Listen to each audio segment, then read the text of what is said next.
Greetings. Welcome to the Morning Breadcast. I am Mark Krishik, your host with Digging for End Time Truths, and we are continuing in our series on the book of Revelation and the 7 churches this week. I guess my question to you is, which church do you belong to? Find out. Okay, so here we go. We have been through the first 5 churches, and we are now moving on to the 6th church, which is the church in Philadelphia. So we have noted that we are going through the history of the church. We also noted that these are also actual churches of that day, and we've also noted that these are pertinent to us personally and to each and every church throughout the whole history of the church. So we have noted that Jesus commends some churches for what they're doing good and gives them correction when needed and shows them how to turn it around, tells them how to turn it around. We also noted he gives himself certain names in certain churches, calls himself by certain names that reflect kind of the church, the history that he is talking about at that time. And we also noted that he lifts them up. He's always calling them higher. And we've noted that these last 4 churches all have specific references to the second coming of Christ. So this one is going to be very unique indeed, because it is the church at Philadelphia. And now we're moving in history to a place where the church of Philadelphia is now turning, after a really dark period, is turning back to God. And they're beginning to live by the word.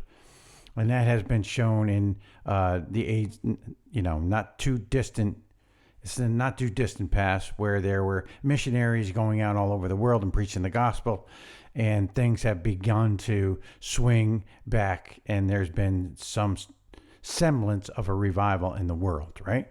So we're going to pick it up in chapter 3 and verse 7, and we are going to read what Jesus says to the church at Philadelphia. Remember that these are 7 letters, 7 report cards that are spoken by Jesus directly to the church through an angel and the Apostle John.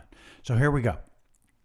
Revelation 3 verse 7 says, "And to the church, to the angel of the church in Philadelphia write, these things says he who is holy, he who is true, he who has the key of David, he who opens and no one shuts, and shuts and no one opens."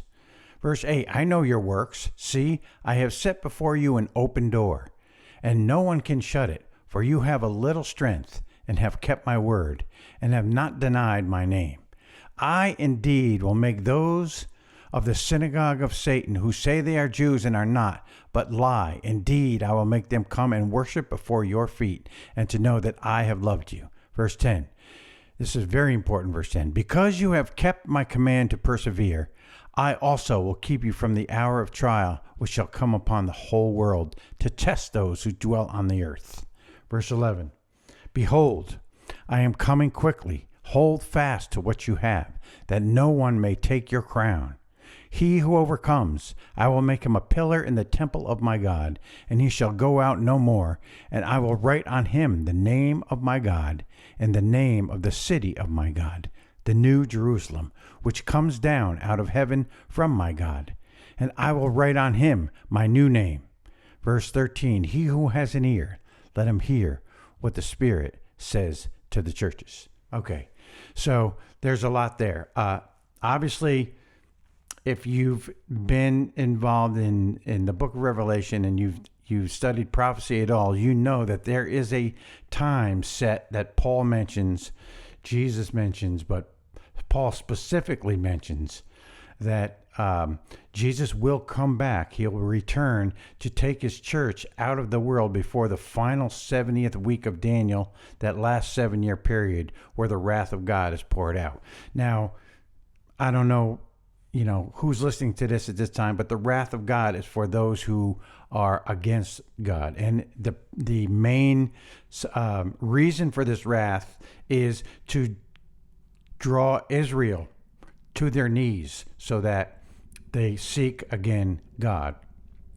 Right, and that's the whole idea behind the 7-year tribulation. And it's another reason why we must be taken out of the way, because we are the restraining force, the salt of the earth.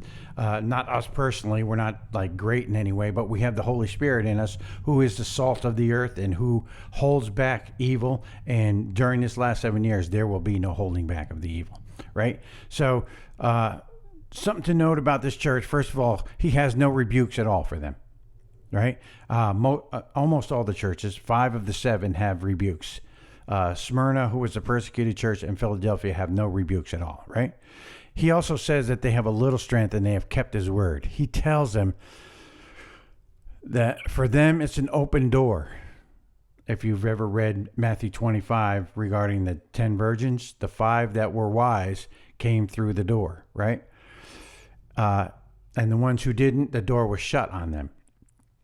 Now, it's important to note that he says that he promises to keep this church from the hour or the time of tribulation that's coming upon the whole earth. Okay? This is not some small thing that happened in the church. This is for the whole earth. This should let you know that he is talking about the calamity, the last 7 years that is coming upon the whole earth. And he is saying he will keep this church from the hour, from the time frame, not just set them aside and cover them and make sure that they're safe. He's saying, I will remove you from that very time frame, right? It's a very clear indication that Jesus is coming back to take his church before the final tribulation happens. It's a clear reference that the prepared church will be raptured before the great tribulation will come in the final 7 years of history.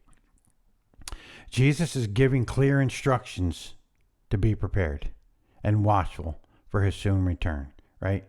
So most Christians that read, study the word, or, know of this church, hope and claim and pray to be part of this church.